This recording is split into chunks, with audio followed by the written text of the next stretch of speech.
ប្រាក់ខែគេចុះហេតុអីក៏បាយមិនឈប់ដែរពេលនឹងភ្លាម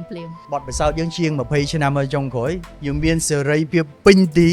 ដែលនាំយកអត្តសញ្ញាណនៃម្ហូបខ្មែរដែលយើងបញ្ចូលរាល់ថ្ងៃហ្នឹងនឹងទៅពិភពលោករឿងមួយដែលខ្ញុំគិតថាជាឱកាសមួយហើយសប្បាយចិត្តមួយយើងទិញសិទ្ធិរបស់គេបងលុយគេជាប្រចាំមួយខែទិញយកសិទ្ធិមកហ្នឹងបងលុយមួយហើយសង់ហាងមួយហ្នឹងបងលុយមួយទៀតដែរអាប្រចាំខែហ្នឹងបងលុយគេទៀតដែរចង់ធ្វើយុទ្ធសាស្ត្រហ្នឹងភាសាមួយគេសិនគេ approve អត់ artwork មួយហ្នឹងរូបភាពមួយហ្នឹងចង់ផុសហ្នឹងផុសបានអត់ត្រូវ brand guideline គេអត់យុទ្ធសាស្ត្រស្អីក៏សួរគេដែរតែទិញរបស់គេទិញពីគេដែរ ចា ពេលនេះលែងអញ្ចឹងហើយយើងមានសេរីភាពពេញទីធ្វើអ្វីដែលយើងចង់ធ្វើបទពិសោធន៍យើងជាង20ឆ្នាំហើយចុងក្រោយខ្ញុំគិតថាសប្បាយចិត្តមែនទែនដែលថាបើយើងបានចប់នោះហើយជាឱកាសយើងហើយត្រូវទៅមុខទៀតអញ្ចឹងក្រុមការងារដែលធ្វើកិច្ចការមួយគ្នាហ្នឹង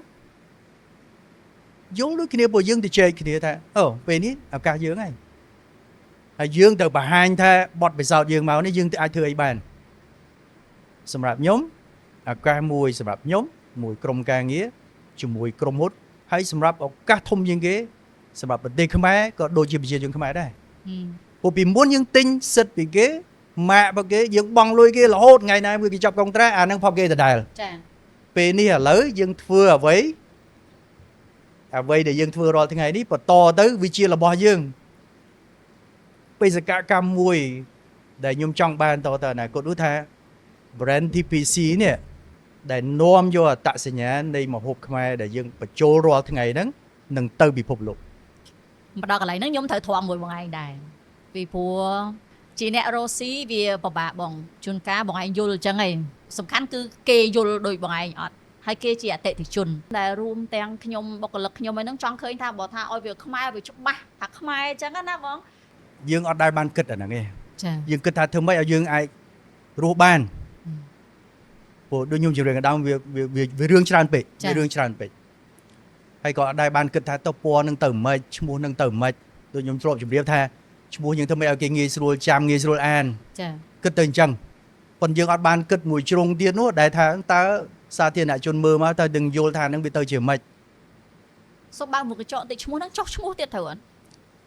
ចុះឈ្មោះទៀតហើយ process ហ្នឹងវាមិនងាយយ៉ាងលឿនពេកចុះភ្លាមបានភ្លាមទៀតទម្រាំតាបានមកហ្នឹងទៅក្រសួងខាងយើងគាត់ទៅផ្ទៀងទាត់គាត់ខ្លាចជន់គេនៅក្នុងស្រុកខ្មែរខ្លាចជន់គេនៅលើពិភពលោកទៀតព្រោះជុំកាម៉ាកគេធំដែរលើពិភពលោកគេចុះអាហ្នឹងហើយយើងទៅចុះជន់គេក៏មិនបានអញ្ចឹងយើងដឹងទាំងអស់គ្នាវាជាដំណាក់កាលនៃការចុះឈ្មោះវាត្រូវការពេលវេលាអញ្ចឹងចាយើងអត់ដឹងធ្វើម៉េចបានវាត្រូវតែអញ្ចឹងព្រោះវាជា process នៅលើដំណើររបស់គេហ្នឹងវាត្រូវតែអញ្ចឹងប៉ុន្តែធ្វើម៉េចដល់ពេលដាក់ចេញមកវាអញ្ចឹងយើងពេលខ្លះយើងគិតថាត្រូវប៉ុន្តែធ្វើចេញមកវាមិនត្រូវចាបើអ្នកដែលគាត់ថាមិនទាន់ទុកចិត្តយើងមិនទាន់ច្បាស់ហ្នឹងគឺថាសូមឲ្យបន្តមើលសកម្មភាពយើងបន្តទៅអ្វីដែលយើងធ្វើបន្តទៅតើវាមិនតើវាពិតប្រាកដអត់ TPC Pizza ឆ្ងាញ់អ្វីម្លេះទេ TPC Pizza ដែលអ្នកចូលចិត្ត